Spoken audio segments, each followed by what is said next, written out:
Buenos días a todas y a todos. Gracias por asistir a esta convocatoria que hace la Jurisdicción Especial para la Paz. Vamos a hacer dos anuncios importantes, dos decisiones judiciales de la Sala de Reconocimiento de Verdad y Responsabilidad. Para esto nos acompaña el presidente de la jurisdicción, el magistrado Alejandro Rameli Arteaga.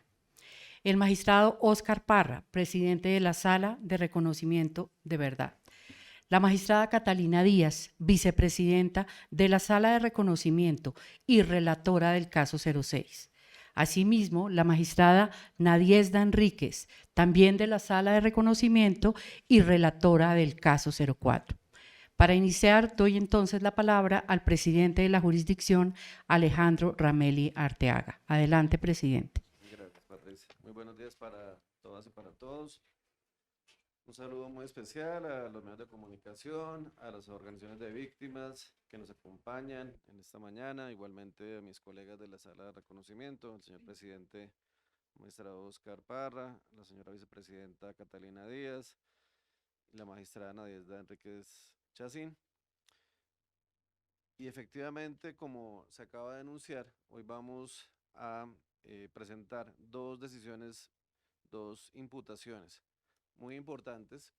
La primera en relación con el caso 04, que como ustedes saben es un caso de carácter territorial y allí se van a imputar tanto agentes del Estado, integrantes de la fuerza pública, como antiguos integrantes de la guerrilla de las FARC y por primera vez terceros civiles. Digamos que es una decisión importante porque comprende pues un espectro de crímenes muy amplios sucedidos en esta zona del país, imputables a todos los actores del conflicto armado y que igualmente pues es una deuda histórica con esta región de Colombia.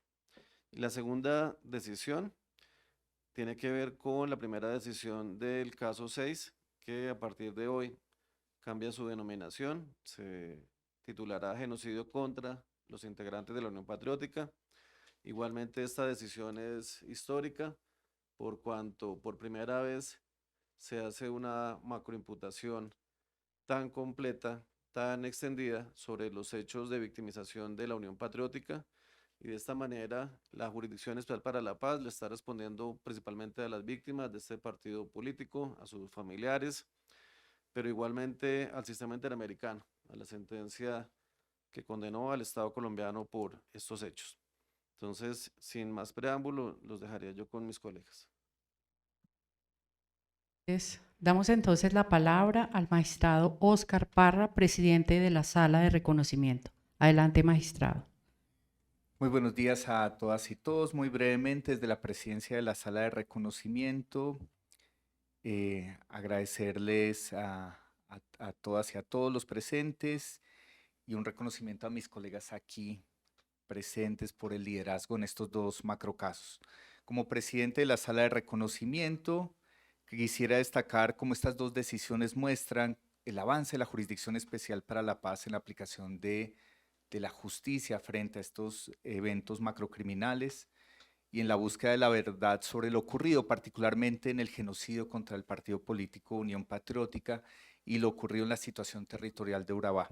Con las decisiones de hoy, la Sala de Reconocimiento ha proferido ya 22 autos de determinación de hechos y conductas, 11 relacionados con las extintas FARC-EP y 11 relacionados con integrantes de la fuerza pública. Todos los casos completan entonces sus primeras imputaciones con estas decisiones que se han tomado ya, incluyendo el caso 6, y estamos avanzando en el cierre de algunos de los macrocasos, tarea en la que nos concentraremos el próximo año, por lo menos en la determinación de las máximas responsabilidades.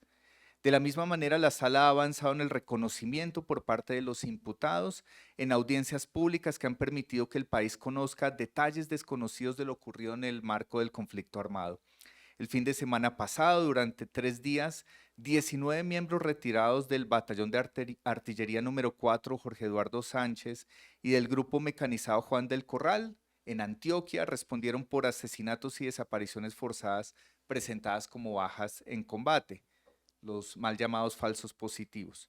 La semana pasada también en Cali, 9 comparecientes de las FARC-EP también reconocieron verdad en audiencia pública de reconocimiento por crímenes cometidos en el norte del Cauca y el sur del Valle del Cauca en el marco del caso 5.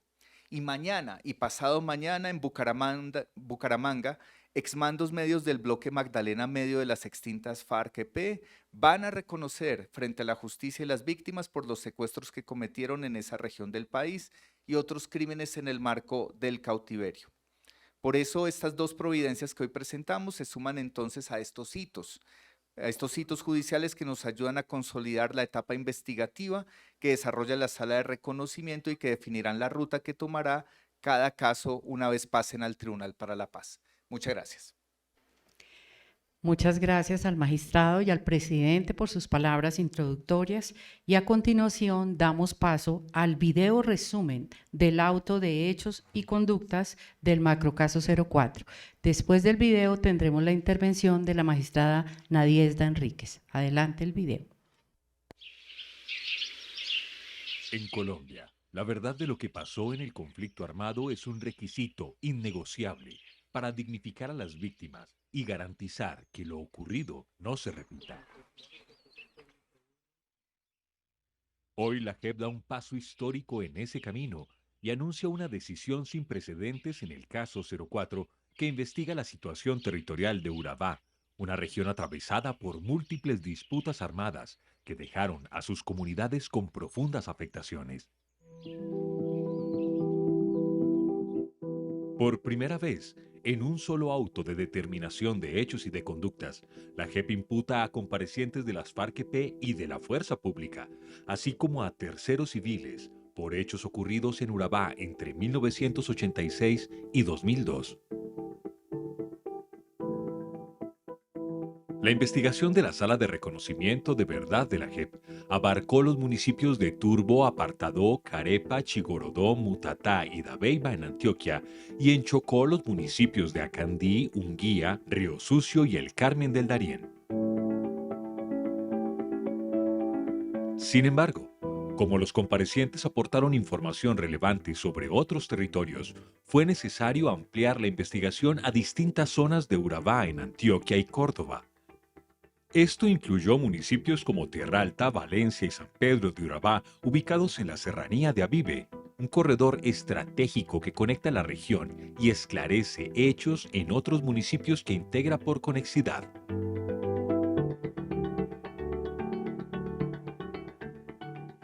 En esta decisión del caso 04, la Sala atribuye como máximos responsables a 8 comparecientes de las FARC-EP que pertenecieron al bloque noroccidental y a los frentes 5, 34, 57 y 58. La Sala también imputa a 21 miembros retirados de la Fuerza Pública, incluidos los generales en retiro Alejandro Miguel Navas Ramos, Edgar Ceballos Mendoza, Emilio José Barrios Jiménez y Rito Alejo del Río Rojas. Y estableció que los terceros civiles Benito Osorio Villadiego, Benito Molina Velarde, Luis Gonzalo Gallo Restrepo, Jaime García Exbrayart y Carmelo Esquivia Guzmán, exdirectivos del Fondo Ganadero de Córdoba, también son máximos responsables por graves crímenes cometidos en Urabá durante el conflicto armado.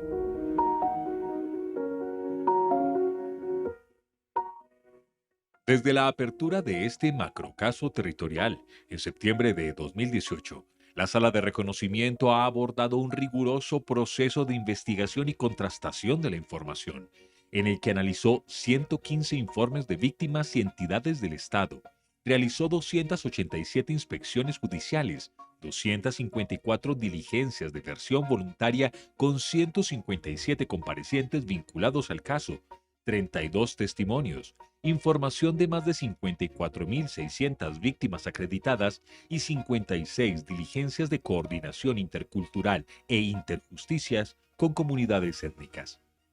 Estas fuentes de información permitieron establecer un universo provisional de más de 504.800 registros de hechos con víctimas únicas, datos que fueron integrados al sistema de análisis Júpiter de la JEP.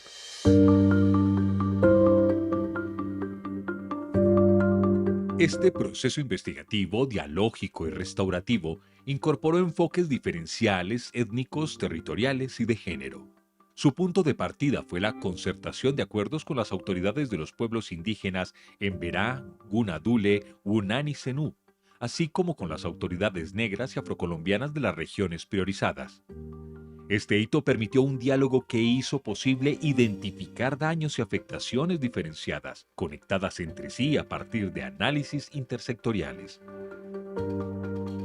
Los hallazgos de la JEP demuestran que los imputados fueron responsables de crímenes de guerra y de lesa humanidad, entre los cuales están las muertes violentas individuales o en masa, la desaparición forzada y ataques a los bienes de las comunidades, incluido el despojo de tierras y daños al ambiente.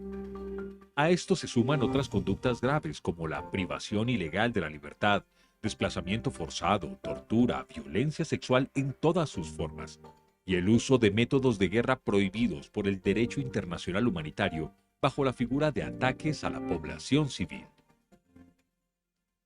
La sala identificó 3 patrones macrocriminales: formas repetidas y sistemáticas de violencia que no fueron hechos aislados, sino prácticas sostenidas en el tiempo que afectaron gravemente a las poblaciones de Urabá, a partir del análisis de los fines y motivaciones. El primero, la eliminación de civiles por parte de miembros de las extintas FARC-EP y miembros de la fuerza pública al calificarlos como el enemigo, con énfasis especial entre 1994 y 1997. El segundo, vaciamiento del territorio para facilitar despojos de tierras y repoblar las regiones con nuevos actores que terminaron controlando la tierra y los recursos naturales. Se trató de una práctica en la que participaron integrantes de la fuerza pública, grupos paramilitares y terceros civiles, y que incluso trasciende la delimitación temporal de la investigación. Y el tercero, control sociocultural y territorial, bajo las modalidades de captura del territorio, cooptación de formas organizativas propias y afectaciones a las libertades individuales cometidos por las FARC-EP. Este auto de determinación de hechos y de conductas ilustra, con rigor y amplitud, la atrocidad vivida en esta región del país, que estuvo expuesta a las formas más crueles y sostenidas de violencia durante el conflicto, y busca exponer la verdad de lo ocurrido en este territorio. La imputación de máximos responsables abre el camino para que estos crímenes no queden impunes, se contribuya a la restauración del daño causado y se establezcan garantías de no repetición. Conocer la magnitud de la violencia ocurrida en Urabá permite desenredar los hilos que dieron origen a la guerra en Colombia, y así servir de espejo a toda la sociedad para que comprenda que la única vía para construir una paz estable y duradera es no repetir estos hechos criminales.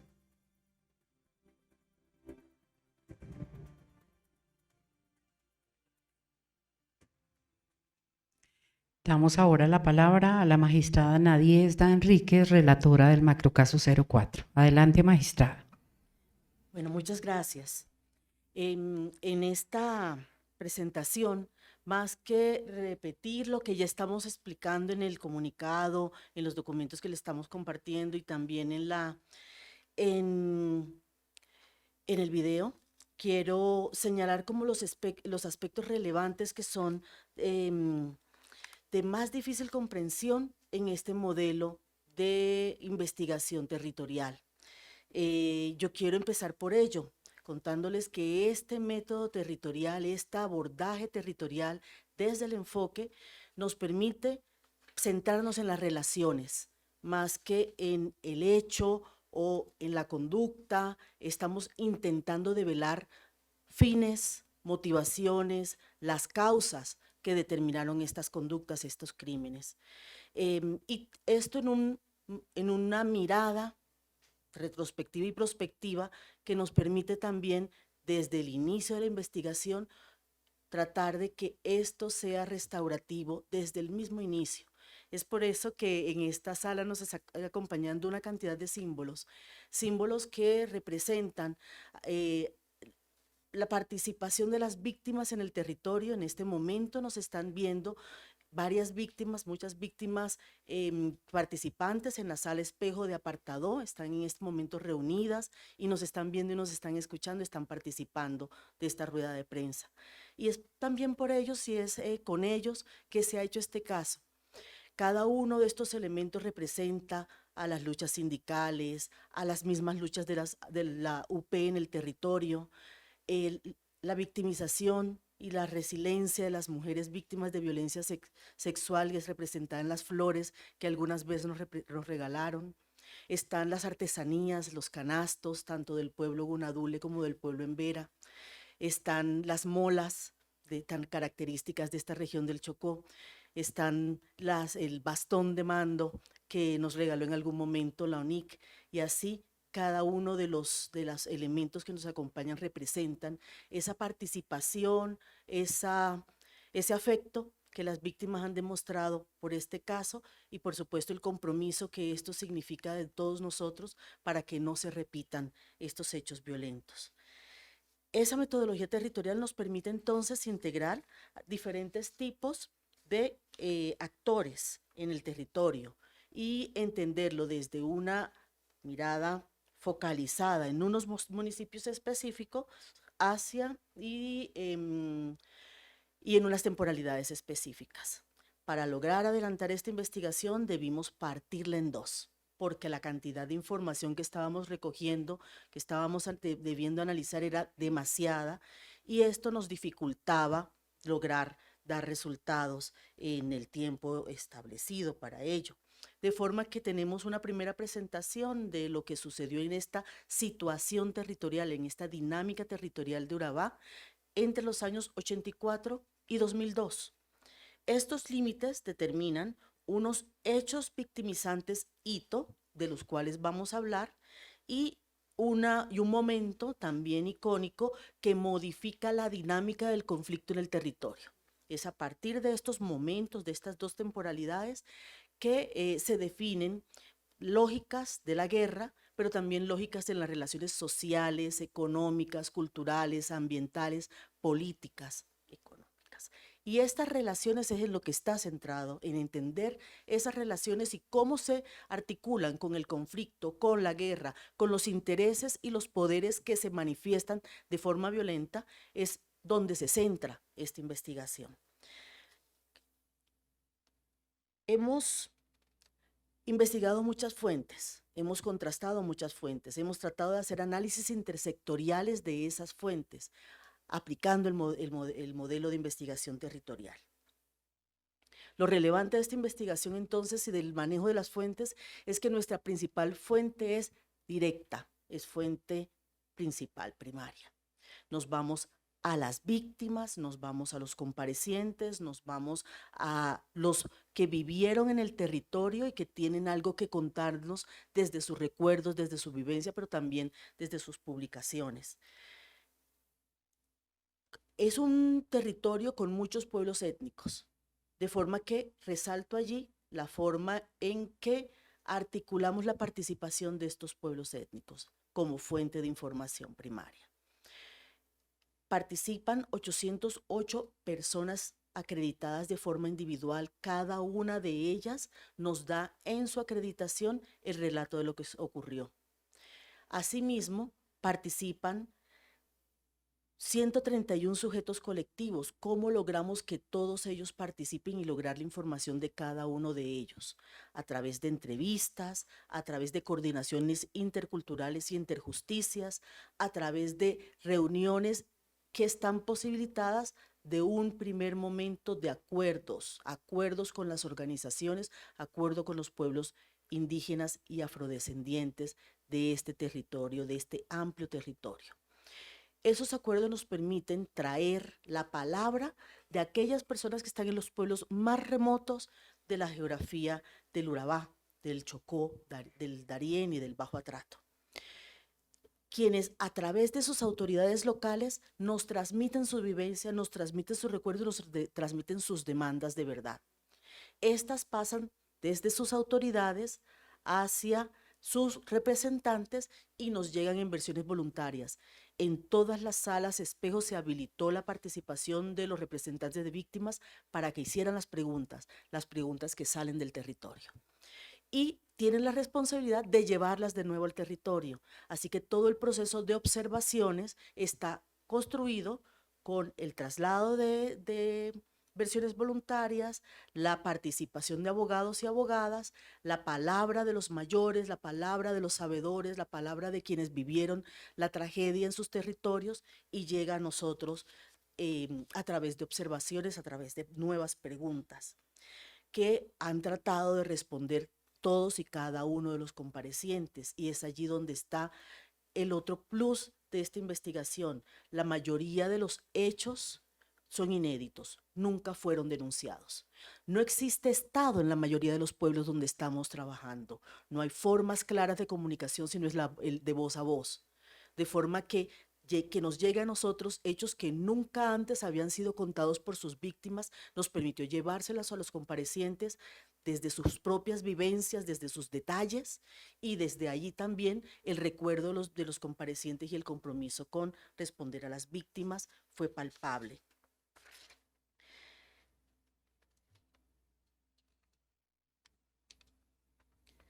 Bien, en este ejercicio relacional hemos podido identificar escenarios de confrontación que nos reflejan cómo se manifiesta el conflicto en el territorio y cómo está unido a otros temas sociales, políticos, económicos, ambientales, como proyectos, grandes proyectos de desarrollo que se pensaron desde iniciativas como Urabá Grande, Unido y en Paz, la mejor esquina de América, y se pensaron para establecer un modelo de desarrollo específico en el que estas comunidades, estos pueblos indígenas, estos pueblos afrodescendientes y sus formas de vida resultaban innecesarios, prescindibles.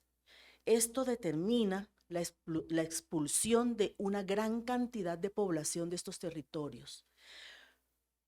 Cuando hablamos de las conductas y miramos cómo esta multiplicidad de conductas confluyen para esos fines, es donde enfocamos nuestra investigación en un análisis del hecho total y una idea del ataque a la población civil como una forma de manifestarse en el territorio el conflicto con múltiples conductas, entre las que se incluyen, por supuesto, las muertes legítimamente presentadas como bajas en combate, el desplazamiento forzado, que más que ya siendo el desplazamiento forzado una conducta compleja, si lo miramos entre las intencionalidades que lo determinan y los efectos que siguen ocurriendo en el territorio, lo vemos entonces más allá del desplazamiento forzado y lo vemos como un fenómeno criminal de larga duración que todavía estamos esclareciendo, sobre el cual también estamos llegando. Quiero resaltar la participación de las mujeres víctimas de violencia sexual, con quienes hicimos un trabajo de la mano de las organizaciones que las acompañan, recogiendo su palabra, recogiendo su vivencia, que nos permite también identificar a los perpetradores en escenarios cuidados, protectores, pero también resilientes, que les devuelve a ellas confianza en sí mismas, confianza en sus compañeras, que se vuelven sus grupos de apoyo y que les permiten participar en este proceso judicial de una manera transformadora, de una manera resiliente. Es su palabra y es la verdad de los responsables la que estamos construyendo, la que estamos identificando y la que estamos trayendo también a manera de patrón, visible, dando cuenta de que ocurrió, quiénes lo cometieron y sobre todo por qué lo cometieron, para qué lo cometieron. Es una investigación que visibiliza la violencia sexual, pero también visibiliza las causas y las consecuencias de la misma. Bien, sobre los patrones. Es entonces en esta manera de entender las conductas como una multiplicidad de formas de actuar en el territorio que buscan juntas unos objetivos, hemos identificado 3 patrones específicos. La eliminación por prejuicio enemigo. La llevamos así porque ambos actores, tanto FARC como Fuerza Pública en el territorio y todos los demás actores armados, la implementaron. Era una práctica constante el acusar a la población civil, a los miembros de la población civil, de ser adeptos, afines o parte integrante del grupo enemigo, y de esta manera justificar su eliminación, el desplazamiento, la desaparición forzada y también la violencia sexual y otras múltiples conductas alrededor de ello. Un tercer patrón que lo llamamos captura del territorio y cooptación de formas organizativas y afectaciones a libertades individuales bajo la estrategia del control social y territorial. Aquí, el patrón se identifica desde el control que ejercen los actores armados, los grupos insurgentes sobre todo, tratando de cooptar, deslegitimar, suplantar, influir en las decisiones colectivas de las autoridades locales vulnerables en una región en la que no existe el Estado, en la que no tienen ante quién quejarse. Y si además los actores lo hacen en connivencia y en asocio con la fuerza pública, con los alcaldes, con las entidades que están llamadas a protegerlos, la vulnerabilidad y la soledad es aterradora. De forma que posibilita a los diferentes actores cooptar esas formas organizativas y controlar el territorio, imponiendo formas de modelos de conducta y modelos éticos que siguen afectando e impactando a la comunidad y que también determinan múltiples violencias sexuales contra mujeres y población LGTBI.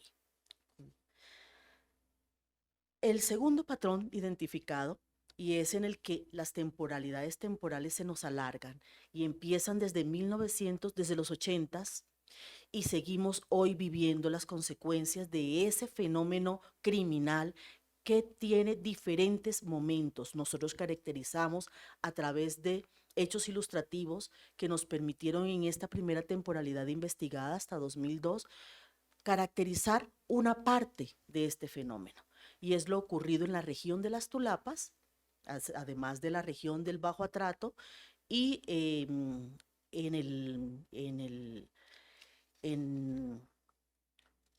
la zona bananera, en la que se vacía el territorio, se repobla con nuevas personas afines al proyecto político del actor que controla el territorio, se cambia el uso del suelo, se cambia el ordenamiento territorial, se cambia la titularidad de la tierra y se desarrollan proyectos agroindustriales, proyectos económicos, proyectos mineros controlados por el actor armado que hace presencia y controla el territorio.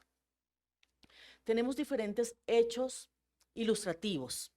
Hemos identificado con respecto al primer patrón de prejuicio enemigo 177 hechos que caracterizan el patrón, tanto ilustrativos como el repertorio de hechos que también son atribuidos. Frente al segundo patrón de vaciamiento del territorio con fines de despojo, tenemos 26 hechos investigados, no solamente los que me refiero del Bajo Atrato o de las predio de las Tulapas, sino que podemos caracterizar regiones completas que han sufrido este fenómeno, atravesados, por supuesto, con el desplazamiento forzado como una de las conductas. Y el patrón de control social, ambiental y territorial, hemos documentado y hemos atribuido 72 hechos. Finalmente, y quiero resaltar la forma en que estos daños y afectaciones siguen vulnerando a las comunidades. Los ejercicios de entregas dignas de cuerpos de personas que habían sido desaparecidas ha sido una constante tanto en los cementerios de la región, teniendo medidas cautelares en los cementerios de Carepa, en el cementerio de Mutatá, así como el cementerio de Dabeiba, y hemos articulado actividades juntas con la unidad de búsqueda de personas desaparecidas en el cementerio de Apartadó. Estamos próximos en este año 2026 a hacer muchas entregas dignas de los cuerpos que están en este momento en análisis de laboratorio en medicina legal, así como todos los casos que están abordando la desaparición forzada y que están tratando también junto con las instituciones correspondientes y competentes llevar esta tranquilidad a las víctimas. Estamos trabajando con medidas cautelares que buscan prevenir, proteger frente a escenarios actuales de riesgo de cara a la no repetición. Estas medidas cautelares territoriales y colectivas están posibilitando la participación ante la JEP, pero también están determinando escenarios de protección a las víctimas en los territorios y generando escenarios de resiliencia y restaurativos que permiten también, a partir de la verdad de la justicia y de los procesos restaurativos que se adelanten y las medidas cautelares, llevar esperanza en estos territorios. Yo me centro en este momento en la calificación jurídica y en las atribuciones de responsabilidad en las que estamos trabajando. Y recuerdo y focalizo nuestra investigación en una idea del hecho total y del ataque a la población civil como esta manera de entender múltiples violencias cometidas con unas intencionalidades, unas finalidades definidas por unos actores determinados y son las conductas que se están atribuyendo. Además de muerte violenta, toda vez que nuestro código del 80, nosotros estamos trabajando hechos tan antiguos que nuestra fuente jurídica es el derecho consuetudinario internacional, penal internacional, y a partir de allí tenemos el Código del 80 que prohíbe la muerte, el homicidio desde que somos Estado, desde que tenemos Código Penal. De forma que, siendo ese una fuente consuetudinaria del derecho, se atribuye de forma autónoma. Asimismo, la desaparición forzada, que es una conducta de ejecución permanente, también la atribuimos de forma autónoma, ambos como crimen de guerra y como crimen de lesa humanidad. Nos centramos en los crímenes de ataque a la población civil como crimen de guerra y ataque a bienes civiles como crimen de guerra.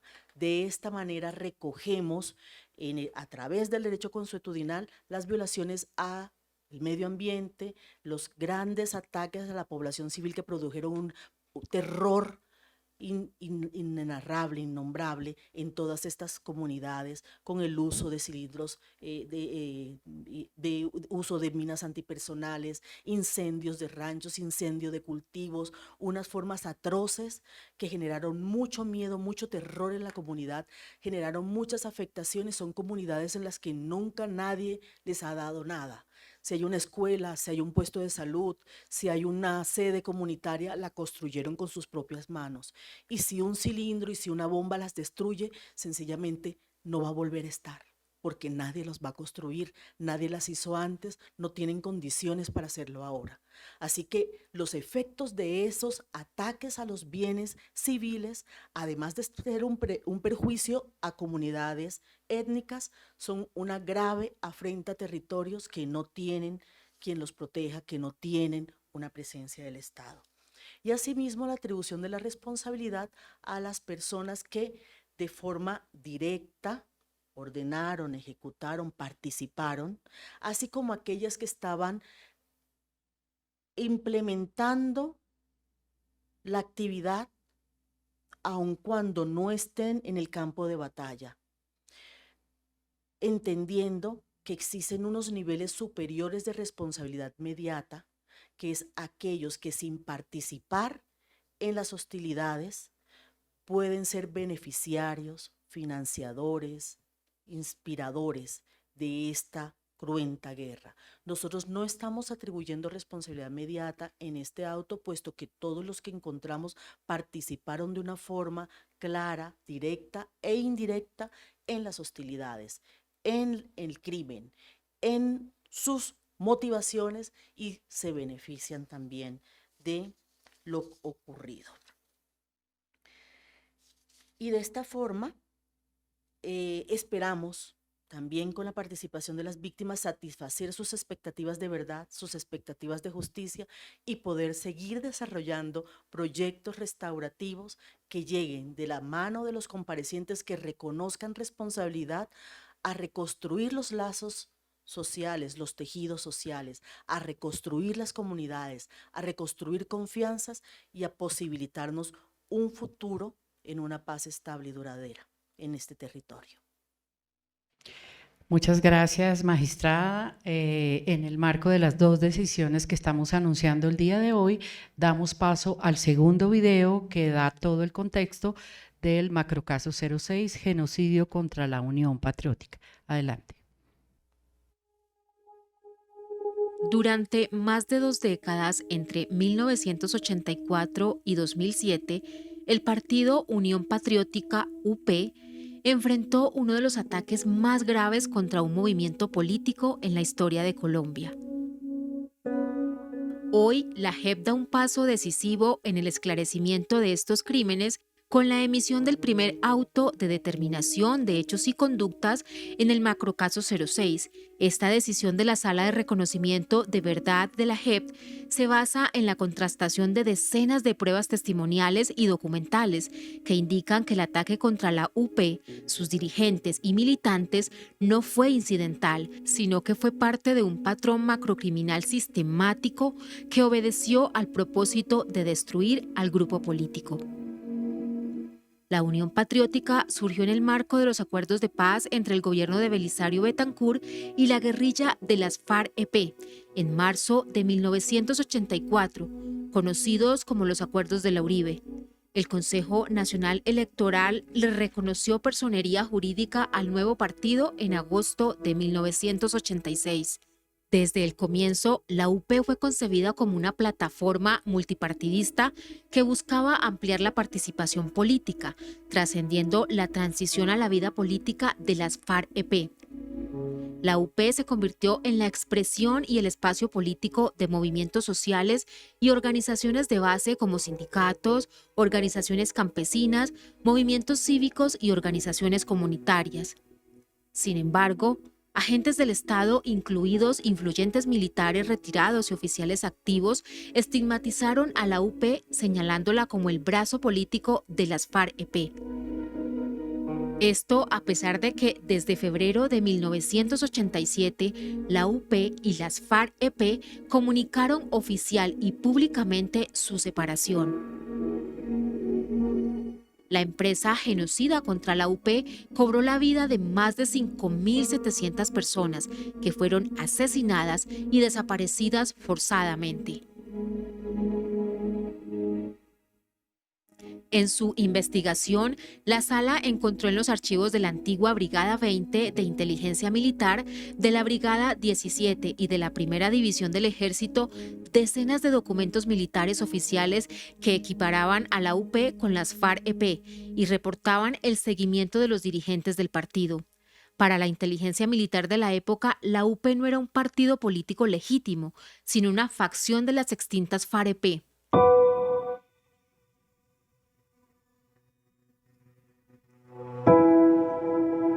La Sala confirmó judicialmente lo que ya habían advertido la Comisión de la Verdad y el Centro de Memoria Histórica. La estigmatización funcionó como un mecanismo fundamental que alentó el genocidio.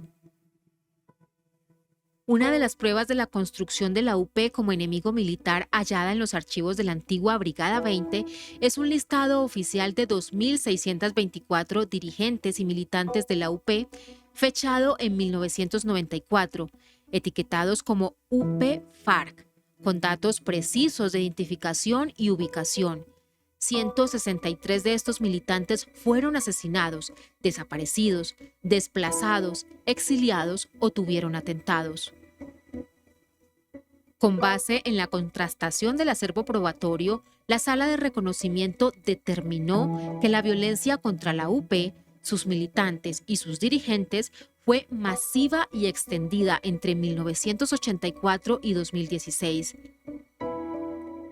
El ataque contra el partido produjo al menos 8.929 víctimas en total, de las cuales 5.729 fueron asesinadas o desaparecidas. La sala también documentó violencia no letal, 1.959 víctimas de desplazamiento forzado y 42 exiliados. El ataque genocida le apuntó tanto a los dirigentes nacionales como a los líderes regionales y las bases locales del partido. Entre 1984 y 2002 fueron asesinados 2 candidatos presidenciales, 6 parlamentarios, 17 alcaldes y 165 concejales. Muchos de los militantes y dirigentes asesinados o desaparecidos eran, además, líderes sociales. Si bien los crímenes se extendieron por todo el país, la violencia contra la UP se concentró en los territorios donde el partido alcanzó mayores éxitos electorales: Urabá, Ariari Guayavero y Magdalena Medio, además de regiones contiguas a estas como el nordeste antioqueño, el Piedemonte llanero y otras zonas como el Sumapaz, el Sarare y las ciudades de Bogotá y Medellín. Desde la primera elección popular de alcaldes, la UP se proyectaba como la tercera fuerza política del país. Pese a ser una minoría política nacional, la UP se convirtió en poder regional y local.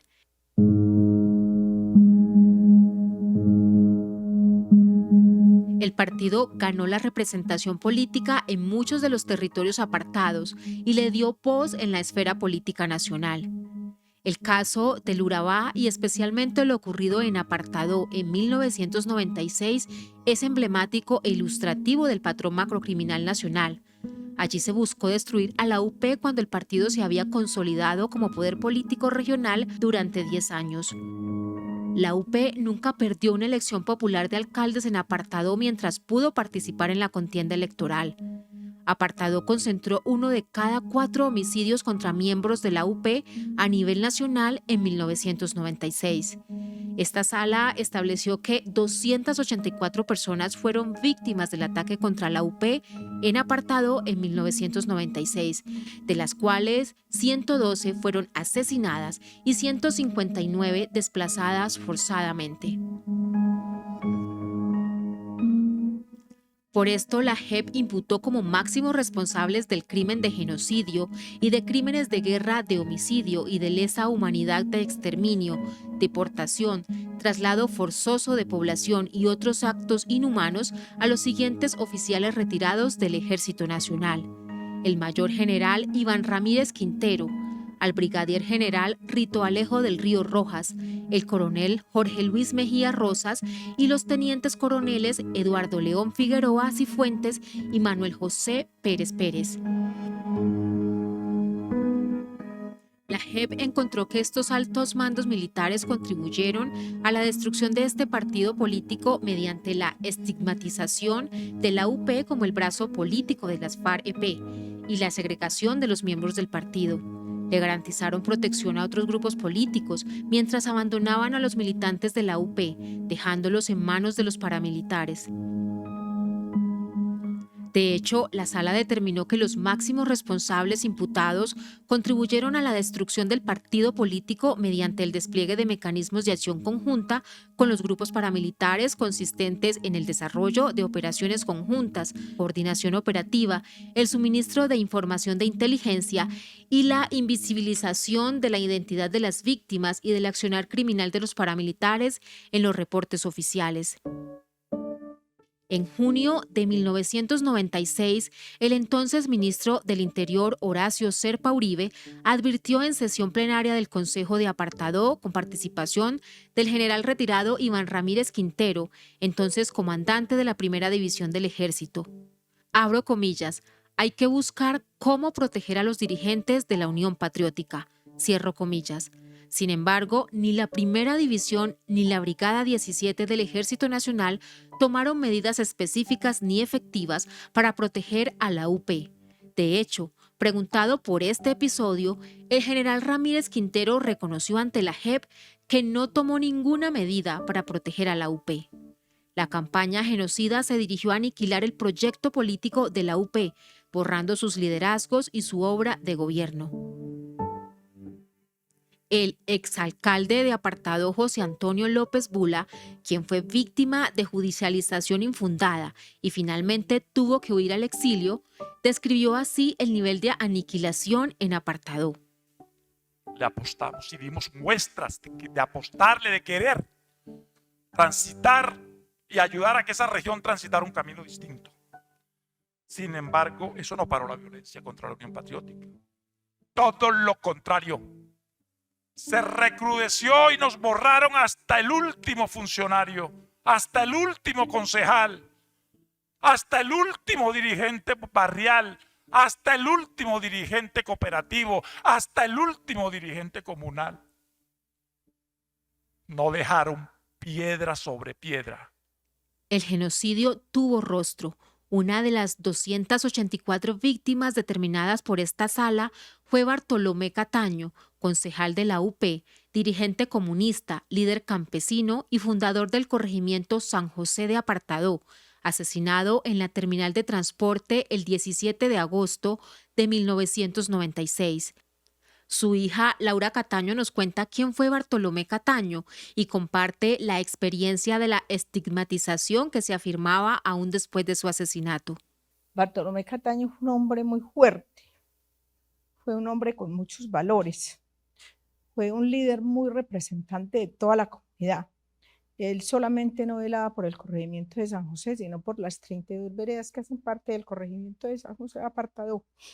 Y fue funcionario de la Caja Agraria, de Encoder, de Corpurabá, fue presidente de Juntas de Acción Comunal, fue el presidente de la Asociación de Usuarios Campesinos, fue concejal de la Unión Patriótica por 2 periodos. En el primero pasó, en el segundo lo asesinaron. Cuando llegamos al hospital, el hospital era lleno de ejército. Entonces, en ese momento llegó el señor Alejo Lito del Río, y llegó desesperado preguntando, ¿cuál es la esposa de don Bartolo? ¿Cuál es la esposa de don Bartolo? Entonces yo le dije, ¿para qué la necesita? Necesito hablar con ella. Yo le dije, no señor, con ella no puede hablar porque mi mamá no está en condiciones de hablar con nadie. ¿Qué necesita hablar? Que yo hablo con usted. Entonces me dijo, ¿usted qué es de Bartolo Cataño? Yo le dije, yo soy la hija mayor de Bartolo Cataño. Entonces me dijo, ¿usted sabe por qué mataron a Bartolo Cataño? Yo le dije, no sé, no entiendo por qué, porque mi papá no tenía problemas con nadie. Entonces dijo, él era un guerrillero. Bartolo Cataño era un guerrillero. Y yo le dije, era un guerrillero, ustedes lo mataron armado o uniformado, o cómo hacen ustedes para tener pruebas que mi papá era un guerrillero.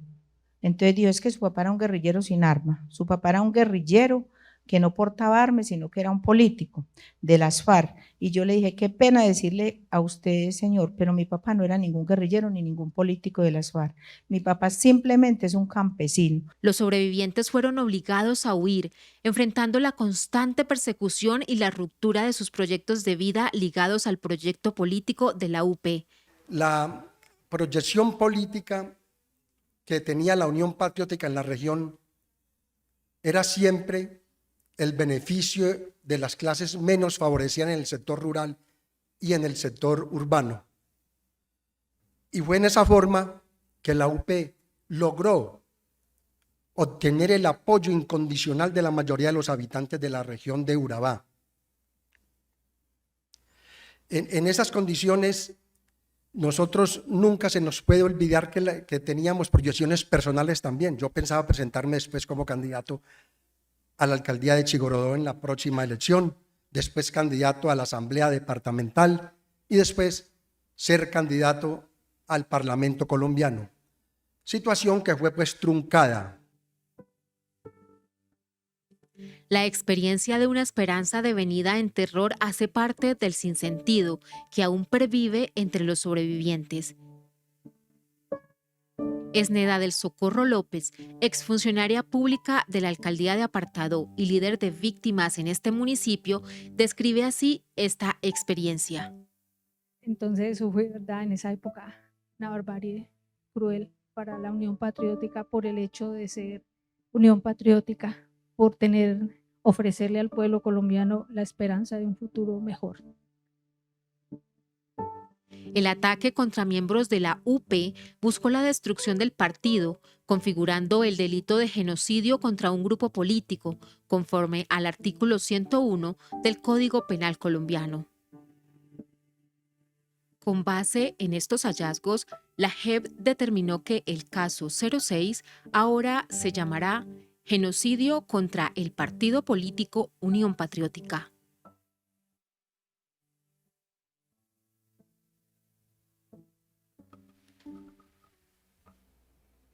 Damos ahora la palabra a la magistrada Catalina Díaz, ponente de esta decisión. Adelante, magistrada.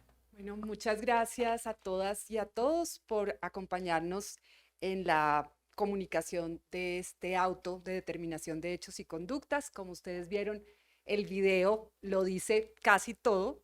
Yo me voy a limitar de manera muy breve a precisar o a reforzar algunas ideas fuerza para luego darle espacio a las preguntas que tengan las periodistas y los periodistas. La JEP califica el ataque contra la Unión Patriótica como genocidio e imputa responsabilidad penal a 5 altos mandos retirados del ejército. Entre los imputados en calidad de coautores se encuentran los generales retirados Iván Ramírez Quintero, excomandante de la Primera División, y Rito Alejo del Río Rojas, excomandante de la Brigada 17 del Ejército Nacional. La Sala de Reconocimiento de Verdad encontró que el ataque sistemático tuvo la intención deliberada de destruir a la Unión Patriótica. Por eso calificó el hecho global como genocidio contra el partido político, conforme al artículo 101 del Código Penal colombiano. En consecuencia, decidió renombrar el caso 06 como genocidio contra el partido político Unión Patriótica. La Sala también calificó los hechos como crímenes de guerra, de homicidio en persona protegida y crímenes de lesa humanidad, de exterminio, deportación, traslado forzoso de población y otros actos inhumanos. La JEP determinó que este genocidio dejó al menos 8.924 víctimas, de las cuales 5.729 fueron asesinadas o desaparecidas. 3.200 fueron víctimas de atentados, desplazamiento forzado, exilio, tortura, detención arbitraria, judicialización infundada y violencia sexual. El ataque genocida le apuntó a todos los niveles de la organización política, resultando en el asesinato de militantes de base, así como dirigentes nacionales y regionales, incluyendo 2 candidatos a la presidencia de la República, 6 parlamentarios, 17 alcaldes y 165 concejales. Muchas de las víctimas eran además líderes sociales. La investigación de la JEP confirmó judicialmente lo que ya habían advertido la Comisión de la Verdad y el Centro Nacional de Memoria Histórica. La estigmatización de la UP como supuesto brazo político de las FARC fue el primer mecanismo del ataque genocida. Los crímenes contra la UP se extendieron por todo el país, pero el 70% se concentró donde la UP alcanzó su mayor éxito electoral, en Urabá, en el Meta, en el Magdalena Medio y en menor medida en el nordeste antioqueño, el Sumapaz, el sur del Tolima, el Sarare y en Bogotá y Medellín. El caso de Apartadó en 1996 ilustra el patrón macrocriminal a nivel nacional, la destrucción del partido político Unión Patriótica por parte de miembros del Ejército Nacional en asociación con grupos paramilitares. El genocidio en Urabá fue resultado de una política contrainsurgente que entendió que la derrota militar de las extintas FARC requería la destrucción del partido político de la UP. Apartadó, capital del Urabá antioqueño, concentró 1 de cada 4 víctimas fatales registradas a nivel nacional en 1996. Por concebir e implementar una política contrainsurgente que entendió que la derrota militar de la guerrilla de las FARC-EP implicaba necesariamente la destrucción del partido político de la Unión Patriótica, la JEP imputó como máximos responsables del crimen de genocidio a título de coautores al mayor general retirado Iván Ramírez Quintero, al brigadier general Rito Alejo del Río Rojas y a los tenientes coroneles Jorge Luis Mejía Rosas, Eduardo León Figueroa y Manuel José Pérez Pérez. La Sala de Reconocimiento de Verdad y Responsabilidad les imputó a los 5 comparecientes de la fuerza pública el crimen de genocidio en aplicación del artículo 101 del Código Penal colombiano, así como el crimen de guerra de homicidio en persona protegida y los crímenes de lesa humanidad de exterminio, deportación, traslado forzoso de la población y otros actos inhumanos. Las conductas criminales determinadas por la Sala se atribuyen a los máximos responsables en sus roles de comandantes o jefes de inteligencia de la Primera División, la Brigada 17 y el Batallón de Infantería número 47 Francisco de Paula Vélez, Vivel del Ejército Nacional. Con base en la contrastación de todas las fuentes disponibles, la Sala ha podido determinar que la violencia contra la UP fue masiva, permanente y extendida, aunque territorialmente concentrada. Se ejerció a través de todas las formas posibles y contra todos los niveles de la organización política, es decir, contra la diligencia nacional, los liderazgos regionales y las bases locales. De acuerdo con el Centro Nacional de Memoria Histórica, la UP fue el movimiento político con el mayor número de víctimas fatales entre los militantes políticos que han sido asesinados en la historia del conflicto armado colombiano, el 66.3%. La Sala estableció que entre 1984 y 2016, por lo menos 8.929 personas fueron víctimas del ataque contra la UP. 5.729 fueron asesinadas o desaparecidas y 3.200 fueron víctimas de violencia no letal. 1.115 fueron desaparecidas forzadamente. Las coyunturas críticas de la victimización contra la militancia de la Unión Patriótica coinciden con las elecciones regionales de 1988, 1997 y 2003. Las víctimas del ataque contra la Unión Patriótica fueron tanto sus militantes de base como sus dirigentes locales, regionales y nacionales. 1.229 candidatos de la UP fueron elegidos a cargos públicos por voto popular, 227 de los cuales fueron asesinados. Muchos de los militantes de base del partido, asesinados o desaparecidos forzadamente, eran además líderes sociales. Eran líderes campesinos, estudiantiles, cívicos, comunitarios, líderes sindicales.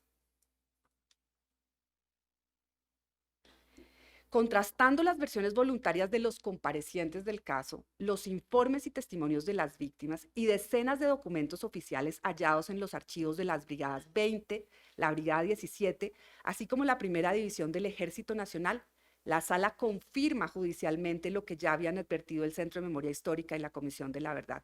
El primer mecanismo de la violencia contra la UP consistió en la estigmatización amplia y pública del partido como el brazo político de la antigua guerrilla de las FARC. El estigma funcionó como una razón poderosa del propósito criminal de destruir al partido político.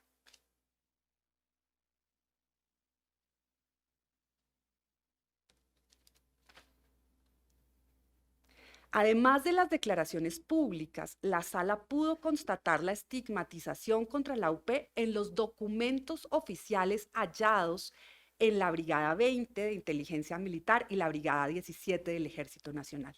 Quisiera decir que una de las contribuciones importantes de esta investigación es el análisis sistemático de los archivos de la Brigada 20 antigua de Inteligencia Militar que no habían sido usados por autoridades judiciales o de esclarecimiento de la verdad. Estos documentos a los que me refiero incluyeron apreciaciones y resúmenes semanales de inteligencia, órdenes de operaciones, radiogramas y oficios reportando seguimientos a dirigentes nacionales de la UP, oficios ordenando requerimientos sobre el partido, los eventos, los lugares y los miembros de la Unión Patriótica.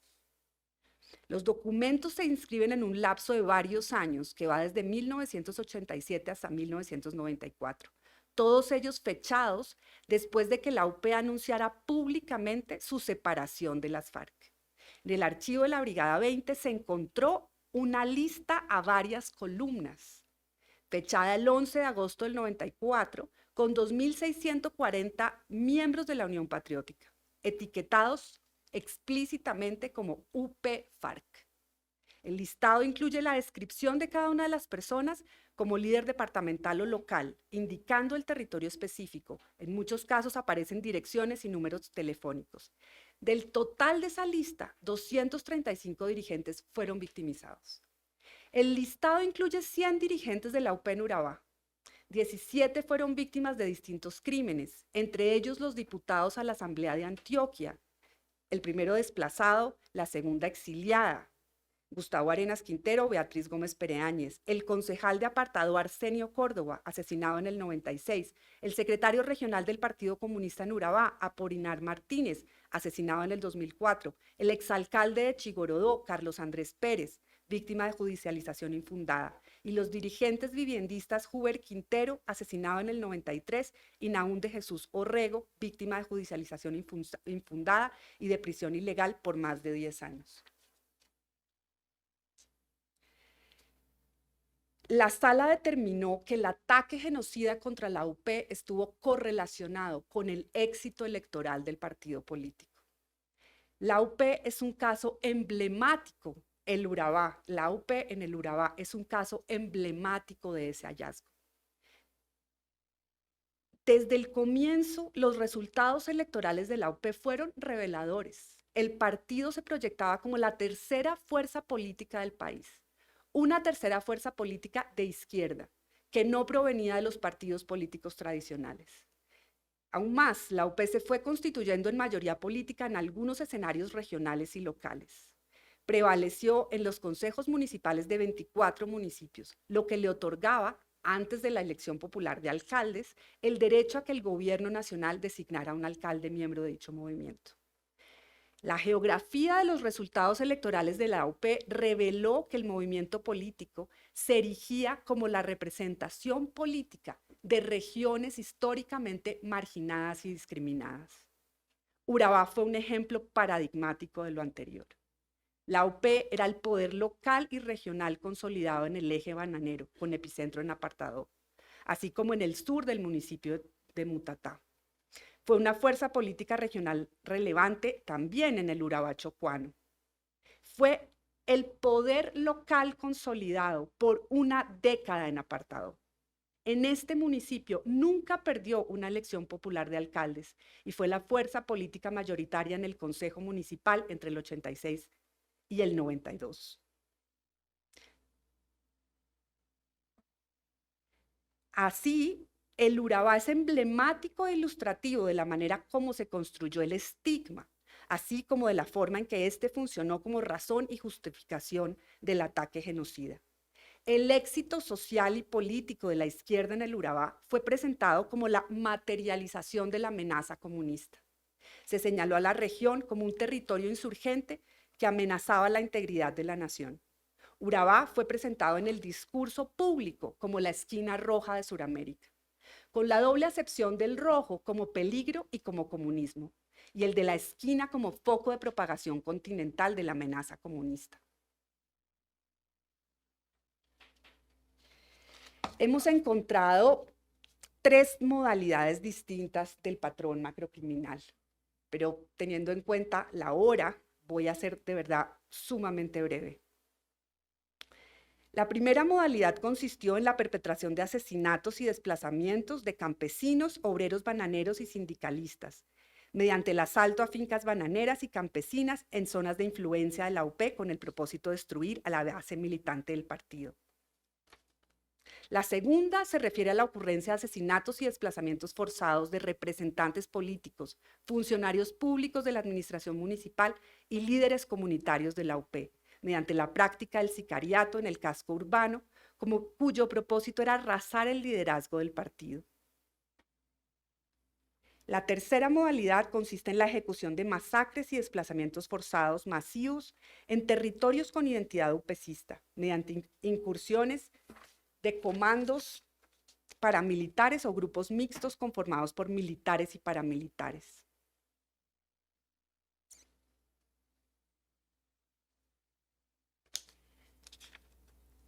Finalmente,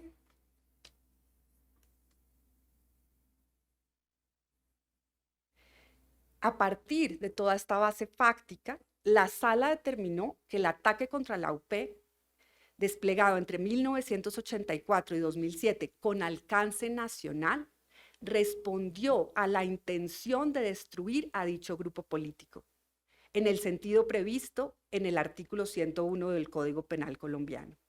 Para la Sala, la intención de destruir se desprende de 4 elementos: la dimensión general de la violencia contra la Unión Patriótica, reconocida con efectos de cosa juzgada por la Corte Interamericana de Derechos Humanos, la Corte Constitucional, la Corte Suprema de Justicia, las Salas de Justicia y Paz de los Tribunales Superiores de Bogotá y Medellín y el Consejo de Estado.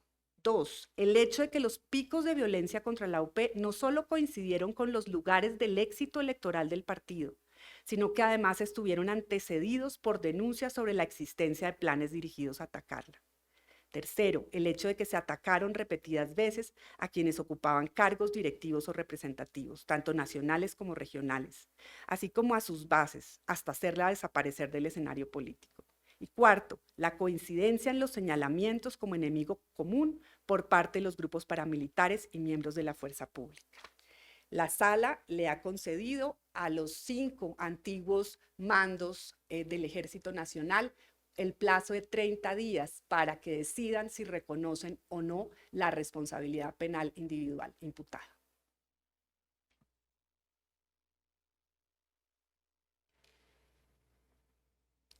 Gracias, magistrada. Entonces, abrimos el espacio, queridos colegas, y le damos la palabra a Cristian Correa de Blue Radio. Adelante, Cristian.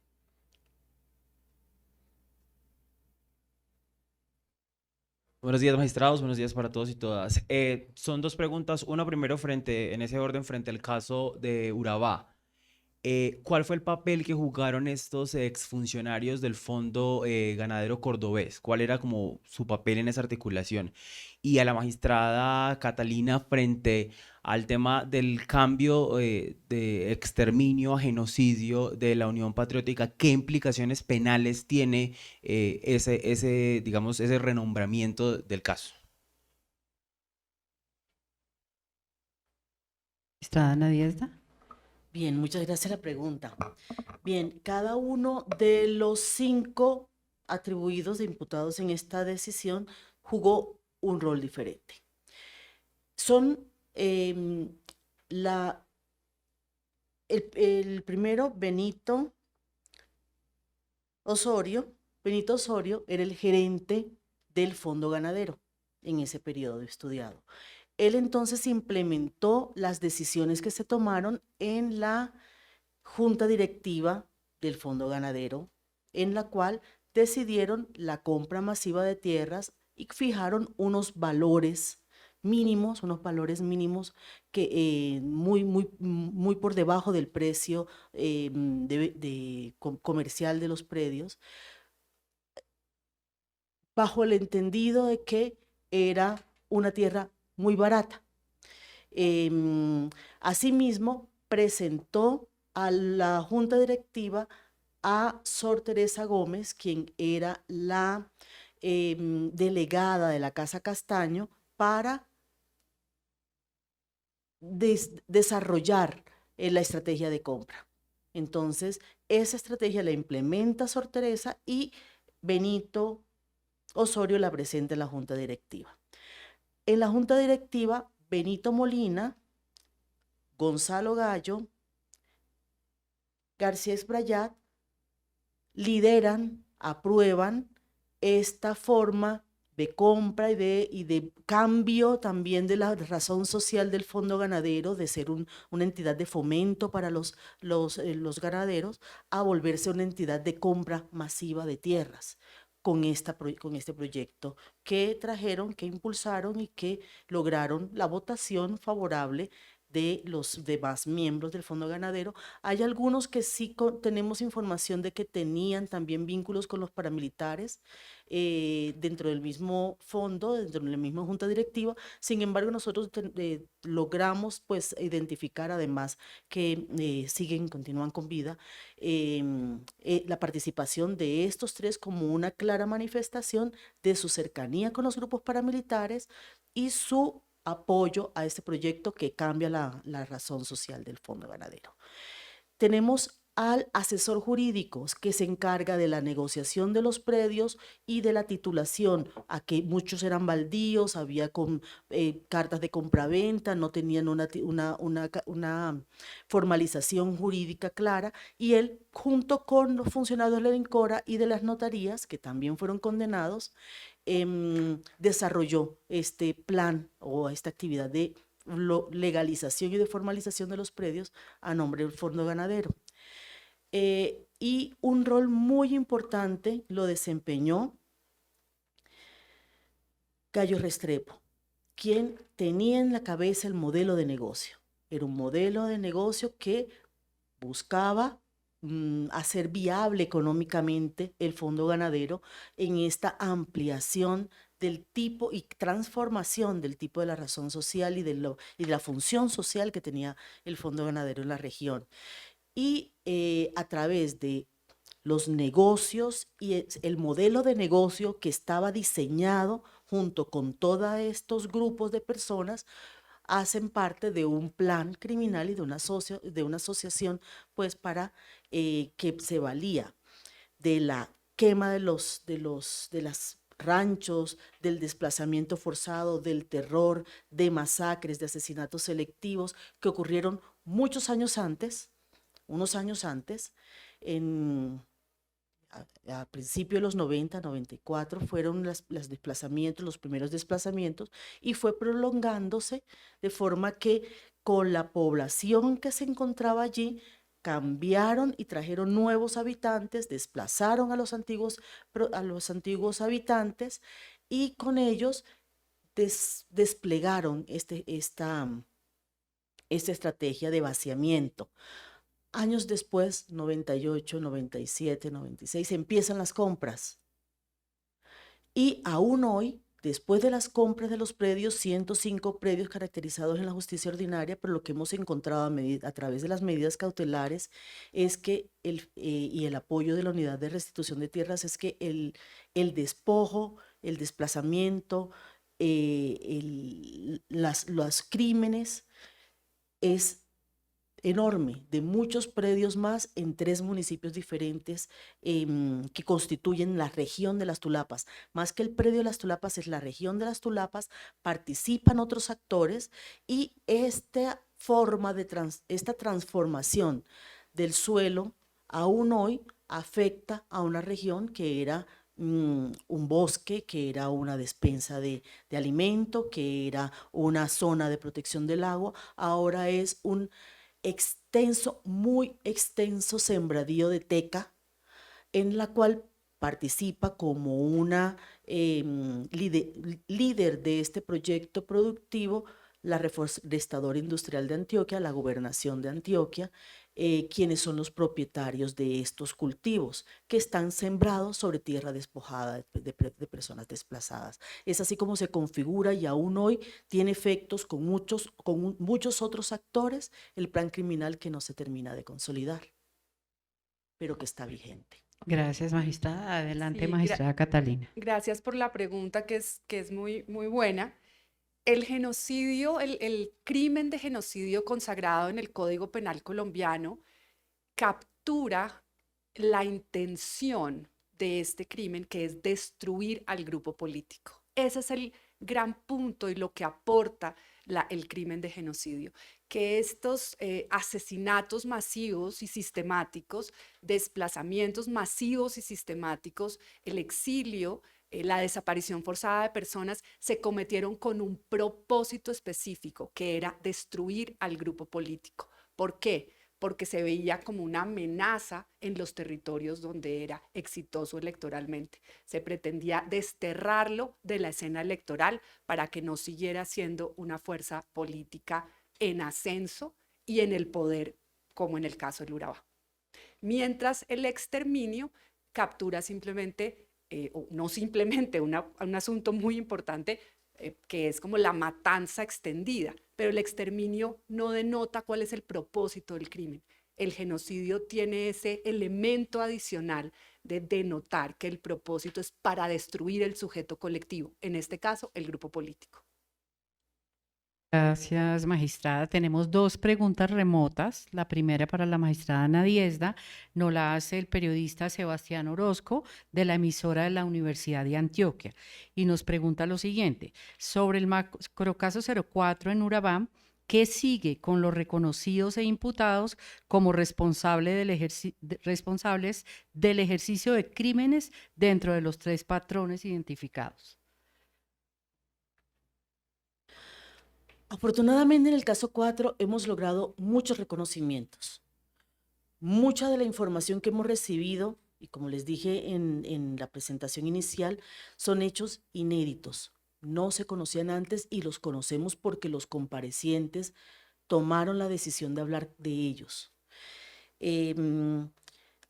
Hay una contrastación de información entre personas que participaron claramente en los hechos y que referencian a sus superiores, señalando la forma como estos dieron las órdenes, la forma en que estos participaron, la forma en que estos ocasionaron los crímenes. Y esperamos que todos ellos, todos, reconozcan su participación y su responsabilidad. Sería muy útil para esta jurisdicción que todos los que participaron, todos los que están atribuidos, pero también poder seguir construyendo la verdad y reconstruyendo la historia de lo que realmente ocurrió en el Urabá como una forma de compromiso para que nos vuelva a suceder y que así como sucedió entre alianzas de diferentes sectores de la sociedad, políticos y sectores económicos, asimismo se pueda convertir en una gran alianza social del territorio del Darién, del Bajo Atrato, del Urabá antioqueño, cordobés y chocuano, poder construir estos procesos restaurativos, esta forma de traer paz y esperanza y desarrollo a una región duramente golpeada por el conflicto. Todos han tenido en su expectativa una idea de desarrollo, una idea de país, una idea de región que sencillamente excluye al otro y necesitamos incluir, hacer parte, pensarla juntos, pensar en cómo esto se convierte en paz y se convierte en reconciliación en estos territorios tan duramente golpeados. Todos somos víctimas de esta violencia, todos allá son víctimas de esta violencia y hay muchas esperanzas de todos los sectores políticos, derecha, izquierda, todos comprometidos y dolidos por lo que ha ocurrido en su territorio. Esperamos lograr seguir trabajando para reconstruir lazos, para hacer paz y para hacer reconciliación en estos territorios tan duramente golpeados por la violencia. Ese es nuestro principal reto. Luego, los procesos que se den con respecto a quienes no reconozcan responsabilidad, quienes decidan un juicio adversarial, pues tendrá los canales judiciales y probatorios que correspondan. Gracias, magistrada. Tenemos a Juan Felipe Zuleta del Colombiano. Esta pregunta es para la magistrada Catalina. ¿Qué aporte a la verdad y reconocimiento han hecho o han mostrado disposición de hacer los ahora 5 imputados para el esclarecimiento de los crímenes cometidos en el magnicidio? Bueno, en las versiones voluntarias de estos comparecientes, en realidad no ha habido mayores aportes. La investigación se ha concentrado entonces en contrastar lo dicho por los comparecientes con el testimonio de las víctimas. Hemos escuchado directamente a más de 100 víctimas en Colombia y en el exilio. En conjunto con la Comisión de la Verdad, escuchamos víctimas en distintos lugares donde todavía viven en el exilio. Hemos escuchado a víctimas en distintas formas, en audiencia reservada, en círculos restaurativos, en informes mixtos. Y una de las grandes contribuciones de esta investigación es, como lo decía, la investigación en los archivos militares. Una investigación inédita del Archivo de Inteligencia de la Brigada 20, que es objeto de medidas cautelares por esta jurisdicción. Hemos encontrado decenas de documentos donde se describen y reportan los seguimientos a dirigentes nacionales y locales de la Unión Patriótica, dirigentes que luego fueron asesinados. Hemos encontrado señalamientos, por ejemplo, en el caso de la cooperativa Balsamar, como en archivos de inteligencia como un bien de propiedad de las FARC. Hemos encontrado órdenes de seguimiento, hemos encontrado decenas de documentos que decían explícitamente FARC-UP, como objetivo militar, como objetivo de seguimiento, como adscripción de las víctimas. Ustedes ya veían en el video la lista de más de 2.000 dirigentes nacionales, departamentales y locales del partido, con una columna donde decía FARC-UP, FARC-UP, UP, FARC, FARC-UP, con direcciones, teléfonos y el lugar donde ejercían su actividad política. Así que aquí ha habido una investigación muy a profundidad y aprovecho para darle las gracias al magistrado Gustavo Salazar, quien instruyó este caso durante algunos años y acopió una información sumamente relevante sobre la cual contrastamos lo dicho por los comparecientes con lo que dicen decenas de documentos oficiales de los archivos militares y lo que dicen las víctimas. Gracias, magistrada. Finalmente, Juan Esteban Quintero de la W, también para la magistrada Catalina. ¿Cuándo va a pronunciarse la jurisdicción sobre la actual situación del Charri Solano, Brigada 20 y Vinci contra la UP y otros movimientos de izquierda a nivel nacional? Sí, en efecto, la investigación respecto de la presunta responsabilidad de los mandos de la inteligencia militar respecto de asesinatos, desapariciones forzadas, torturas e incluso violencia sexual continúa en la sala. Estamos concluyendo el análisis de un universo aún mayor de documentos del archivo. Como decía la pregunta, allí hemos encontrado no solo la persecución contra dirigentes, miembros militantes del partido político Unión Patriótica, sino también contra otras personas, miembros de grupos insurgentes en ese momento, por ejemplo el M-19, el EPL, también dirigentes sindicales y defensores de derechos humanos. La información es enorme, es muy vasta, más de lo que nos imaginábamos, y en el curso del próximo año expediremos el respectivo auto de determinación de hechos y conductas respecto de estos crímenes en que estaría presuntamente involucrada la inteligencia militar. Muchas gracias a los periodistas, colegas aquí presentes y a quienes nos siguen a través de las redes. Muchas gracias al presidente de la sala, a las dos magistradas relatoras de los macrocasos. Buen día para todos.